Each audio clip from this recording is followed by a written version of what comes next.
और अब बात करते हैं दुनिया में बढ़ रहे परमाणु युद्ध के खतरे की। पुतिन परमाणु हमले को लेकर पहले से आक्रामक थे और अब नेटो की एक हरकत ने पुतिन का परमाणु क्रोध और बढ़ा दिया है।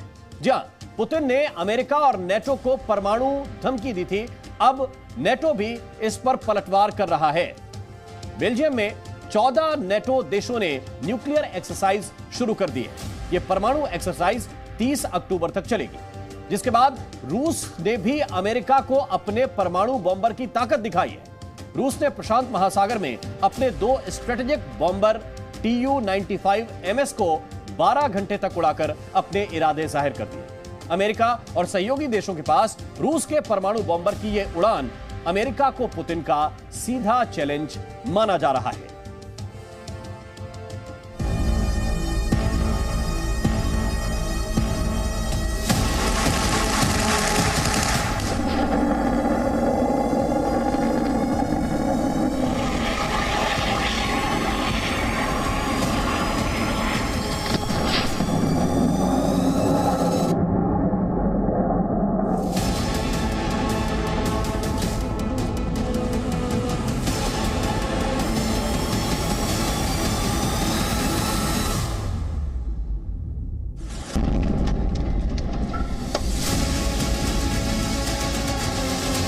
यूरोप परमाणु भट्टी पर बैठा है, जिसमें आग लगाने के लिए रूस भी तैयार है और नेटो। रूस के राष्ट्रपति व्लादिमीर पुतिन की न्यूक्लियर धमकी का जवाब देने के लिए नेटो ने न्यूक्लियर एक्सरसाइज शुरू कर दी और अब रूस ने अपना सबसे घातक परमाणु बॉम्बर अमेरिका और कनाडा के पास वाले समुद्र में घुमाकर सुपर पावर अमेरिका को परमाणु चैलेंज दे दिया। रूस ने ऐसा करके परमाणु धमाके की प्रैक्टिस कर रहे नेटो को चैलेंज दिया है कि वो चाहे जितनी भी प्रैक्टिस कर ले, धमाका करने का वक्त आया तो रूस सबसे आगे है।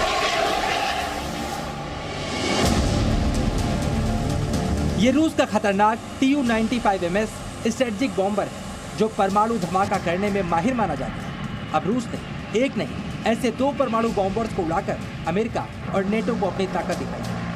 सबसे खास बात है कि रूस के ये परमाणु बॉम्बर्स पूरे 12 घंटे तक उन इलाकों में उड़ते रहे जहां से अमेरिका और सहयोगी देशों पर खतरा बढ़ जाता है। हालांकि रूस ने यह भी कहा है कि उसने अंतर्राष्ट्रीय समुद्री सीमाओं को पार नहीं किया। रूस की परमाणु तैयारियों को आप इस तरह भी समझ सकते हैं कि इन बॉम्बर्स को रूस के परमाणु हमला करने में सक्षम MiG-31 फाइटर प्लेन गार्ड कर रहे हैं। इस दौरान Tu-95 बॉम्बर्स ने रिफ्यूलिंग की भी प्रैक्टिस, यानी लंबे वक्त तक आसमान में रहने की तैयारी की गई। चलिए अब आप समझिए आखिरकार पुतिन की परमाणु धमकी के बाद रूस के परमाणु बॉम्बर्स की ये उड़ान कितनी खतरनाक है और इन बॉम्बर्स ने कहां पर उड़ान की।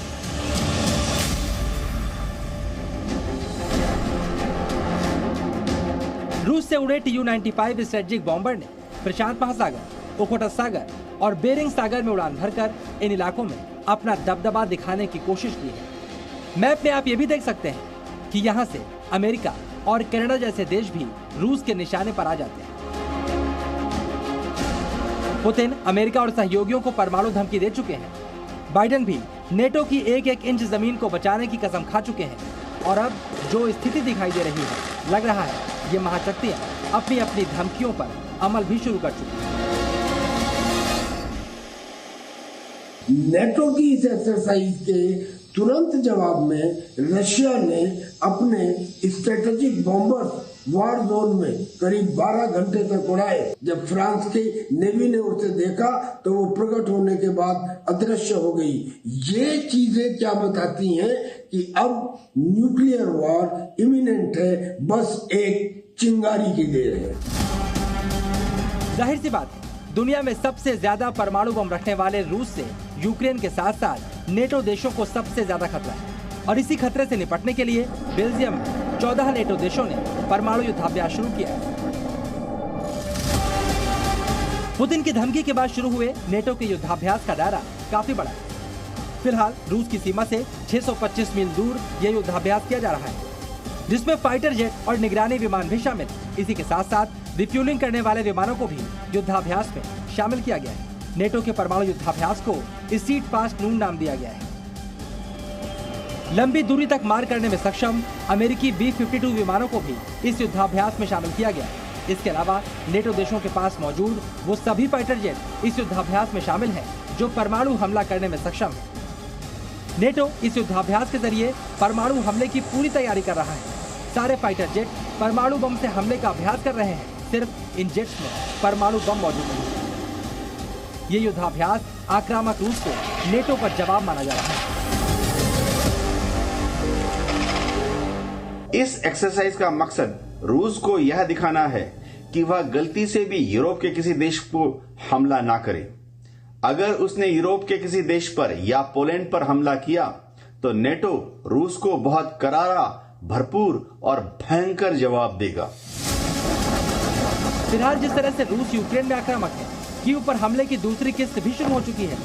इससे परमाणु हमले का खतरा भी बढ़ा है और रूस के एक्शन पर नेटो अगर सीधा दखल देता है तो जिस विनाशक महायुद्ध की तैयारी की जा रही है वो शुरू भी हो सकता है। ब्यूरो रिपोर्ट, जी मीडिया। तो यूक्रेन खौफ में है। यूक्रेन के राष्ट्रपति जेलेंस्की की रातों की नींद गायब है। यूक्रेन के आसमान में मानो हर पल मौत घूम रही है। बस एक बटन दबा और फिर तबाही ही तबाही। लेकिन क्यों जो जेलेंस्की पुतिन के ताकतवर मिसाइलों के सामने डटे रहे वो इस बार सहमे हुए दिखाई दे रहे हैं।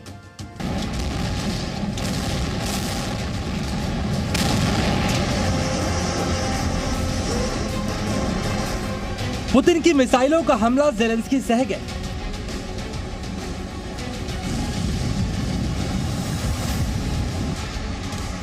पुतिन के फाइटर जेट की तबाही जेलेंस्की झेल गए।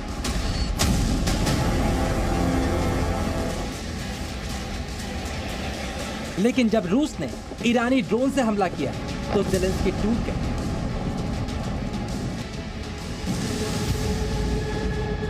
जेलेंस्की का खौफ जंग में ईरान के लिए। क्रीमिया के पुल पर धमाके का जो बदला पुतिन ने 83 मिसाइलों के हमले से शुरू किया था, वो ड्रोन हमलों के तौर पर अभी भी जारी। कीव या फिर लीव, हर शहर पर कभी भी किसी भी वक्त आसमान से फिदाइन बारूदी ड्रोन आफत की तरह गिरने लगते हैं और इसके बाद का मंजर आप तस्वीरों में देखिए।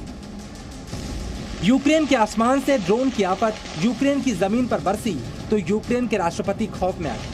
यूक्रेन के राष्ट्रपति ने इन हमलों में रूसी ड्रोन नहीं बल्कि ईरानी ड्रोन के इस्तेमाल का आरोप लगाया।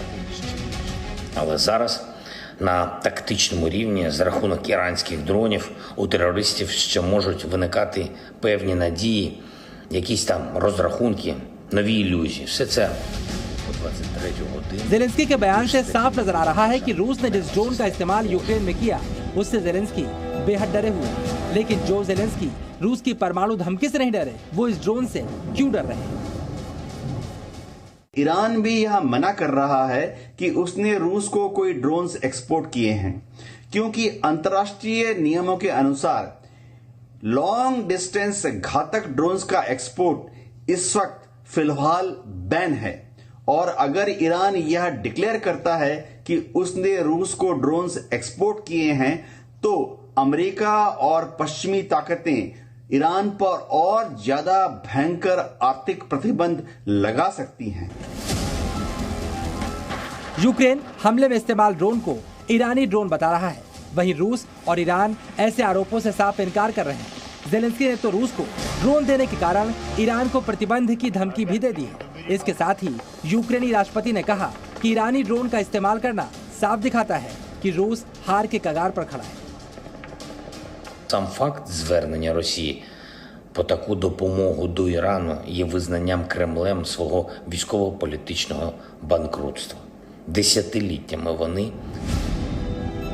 चलिए अब आप ये भी समझिए आखिरकार क्यों ईरान और रूस दोनों हमलावर ड्रोन के ईरानी होने की बात को छिपा रहे हैं। ईरान ने जो ड्रोन्स रशिया को दिए हैं उन्हें सुसाइड ड्रोन्स भी कहते हैं। उनकी रेंज करीब 2500 किलोमीटर और वो करीब 24 घंटे तक हवा में रह सकते हैं। खास बात यह है कि ये ड्रोन जाके टारगेट से टकराता है, खुद भी नष्ट होता है, टारगेट को भी नष्ट करता है। यूक्रेन अभी तक इन ड्रोन्स को नष्ट करने की कोई ठीक सी काट नहीं ढूंढ पाया है।